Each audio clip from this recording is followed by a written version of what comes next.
ओम नमः शिवाय। हर हर महादेव।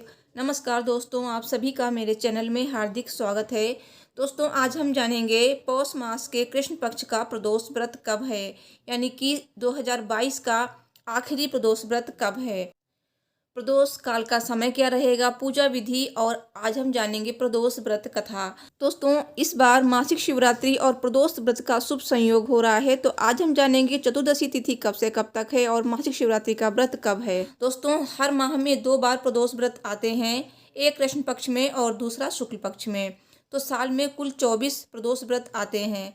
पौष माह के कृष्ण पक्ष का प्रदोष व्रत साल का अंतिम प्रदोष व्रत होता है। दोस्तों, प्रदोष व्रत भगवान भोलेनाथ को समर्पित है और भगवान भोलेनाथ के इस व्रत को करने से सभी मनोकामनाएं पूरी होती हैं।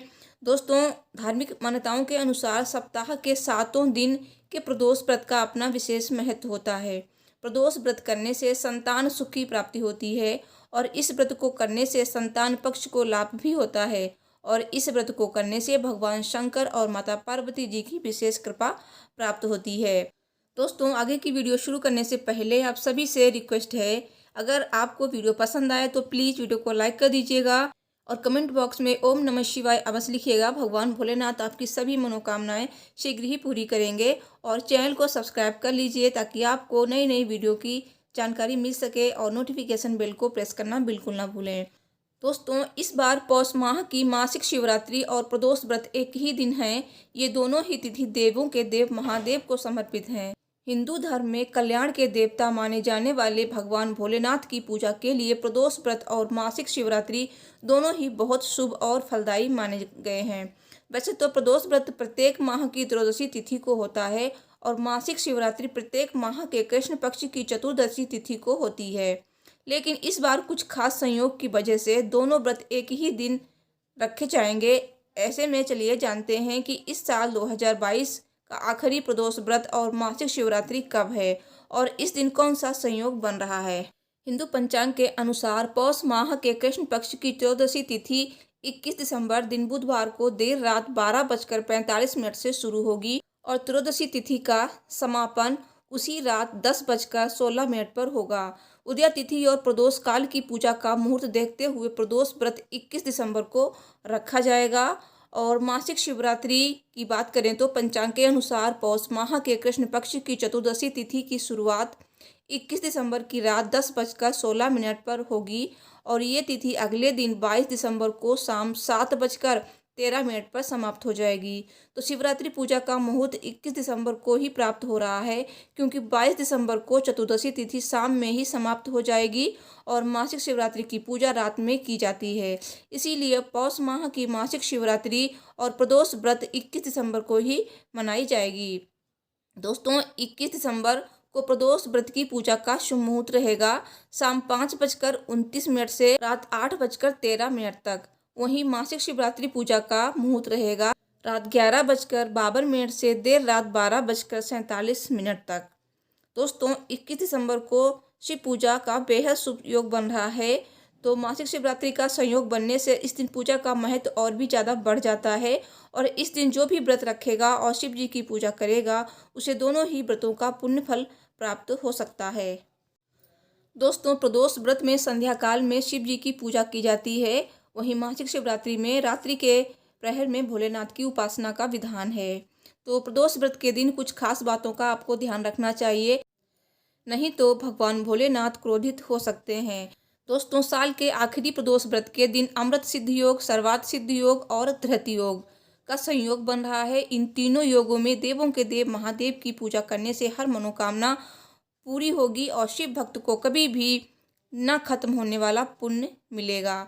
दोस्तों, भगवान भोलेनाथ की पूजा में कभी भी आप तुलसी पत्र का प्रयोग ना करें। शिव पुराण के अनुसार शिव जी की उपासना में तुलसी का उपयोग करना वर्जित है। कहा जाता है कि असुरराज जलंधर की पत्नी वृंदा तुलसी का पौधा बन गई थी। शिव जी ने जलंधर का वध किया था, इसलिए वृंदा ने भगवान शिव की पूजा में तुलसी के पत्ते का प्रयोग न करने की बात कही थी। और दूसरी बात यह है कि तांबे के लोटे से दूध अर्पित ना करें, इसके लिए पीतल के लोटे का उपयोग करें। और शिव संहार के देवता हैं, इनकी पूजा में हल्दी, कुमकुम, सिंदूर, केतकी के केवड़े के फूल, शंख का जल महादेव की पूजा में निषेध है। और प्रदोष व्रत में पूजा का फल तभी मिलता है जब भोजन के नियमों का पालन किया जाए। तो इस दिन तामसिक भोजन जैसे लहसुन, प्याज, मांसाहार भोजन का सेवन ना करें, शराब से दूर रहें और शिव जी की पूजा में काले रंग के वस्त्र पहनना अशुभ माना जाता है। ऐसा करने पर शिव जी नाराज हो सकते हैं, तो साधक पुण्य की जगह पाप के भागी बन सकते हैं। तो भोले भंडारी की पूजा में हरा, नारंगी या फिर पीले रंग के या क्रीम कलर के धुले हुए साफ वस्त्र ही धारण करें। दोस्तों, कहते हैं कि प्रदोष व्रत के दिन प्रदोष काल में भगवान भोलेनाथ अपने कैलाश पर्वत के रजत भवन में नृत्य करते हैं और बहुत खुश होते हैं और सभी देवी देवता उनकी वंदना करते हैं। तो ऐसे में आप उनकी पूजा करेंगे तो वो आप पर बहुत प्रसन्न होंगे और आपकी हर मनोकामना पूरी कर देंगे। तो दोस्तों, आप ये पूजा अपने घर में कर सकते हैं और मंदिर जाकर भी कर सकते हैं। भगवान भोलेनाथ को आप पंचामृत से स्नान कराएं, उसके बाद भगवान भोलेनाथ को सफ़ेद मिठाई का भोग लगाएं और जनेऊ, सुपारी, ये सारी चीज़ें अर्पित करें, जैसे कि बेलपत्र, समी पत्र, अक्षत, धतूरा। तो जो भी चीज़ें भगवान भोलेनाथ को प्रिय हैं उनको जरूर अर्पित करें और साथ में माता पार्वती जी की पूजा करना ना भूलें। और इस दिन प्रदोष व्रत की कथा आपको अवश्य सुननी चाहिए। जैसे कि अगर बुध प्रदोष व्रत है तो इस दिन आप बुध प्रदोष व्रत की कथा सुने, मंत्रों का जाप करें और अंत में आरती करें।